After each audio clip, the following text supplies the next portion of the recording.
Hello बच्चों, चलिए प्रश्न पढ़ते हैं। प्रश्न दिया है पॉलीसिस्ट्रॉनिक संवाहक आरएनए यानी कि एमआरएनए साधारणतः मिलता है। तो विकल्प ए दिया है बैक्टीरिया में, विकल्प बी दिया है प्रोकैरियोट्स में, विकल्प सी दिया है यूकैरियोट्स में तथा विकल्प डी दिया है ए व बी दोनों में। तो इस प्रश्न में हमसे पॉलीसिस्ट्रॉनिक संवाहक आरएनए के विषय में पूछा गया है। अर्थात इस प्रश्न की जो मुख्य अवधारणा वह किस विषय में है? वह है पॉलीसिस्ट्रॉनिक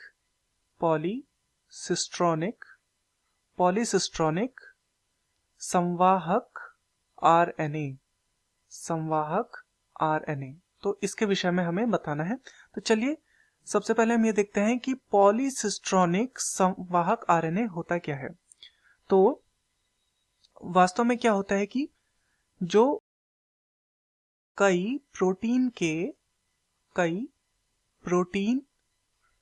के कोडिंग क्षेत्र का जो वहन करते हैं, कई प्रोटीन के कोडिंग क्षेत्र का जो वहन करते हैं, उन एमआरएनए को कहा जाता है पॉलीसिस्ट्रॉनिक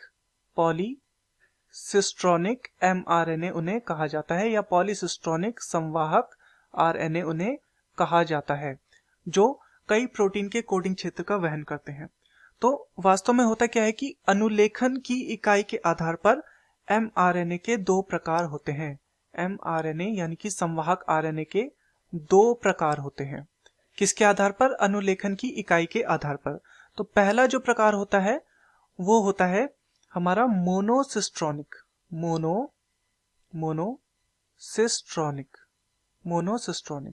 तो जो मोनोसिस्ट्रॉनिक होता है ये हमें देखने को मिलता है सुकेंद्री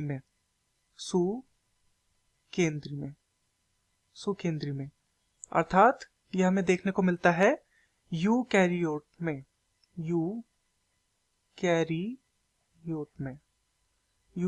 में यह हमें देखने को मिलता है। तथा दूसरा जो प्रकार होता है अनुलेखन की इकाई के आधार पर वो होता है पॉलीसिस्ट्रॉनिक।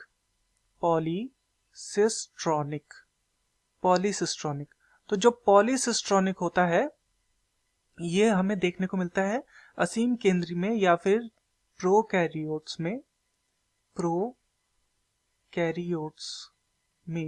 और साथ में बैक्टीरिया में भी हमें ये देखने को मिलता है। बैक्टीरिया में ये हमें देखने को मिलता है। तो चलिए विकल्पों को देखते हैं। विकल्प ए है बैक्टीरिया में, बिल्कुल बैक्टीरिया में देखने को मिलता है। विकल्प बी है प्रोकैरियोट्स में, बिल्कुल प्रोकैरियोट्स में ये हमें देखने को मिलता है, तो ये भी हमारा सही है। विकल्प सी है यूकैरियोट्स में हमें देखने को नहीं मिलता, तो ये हमारा गलत हो जाएगा।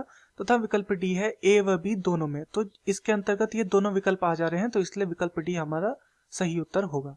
तो दिए गए प्रश्न का सही उत्तर है विकल्प डी, ए व बी दोनों में। मैं आशा करता हूं आपकी यह समझ में आया होगा। धन्यवाद।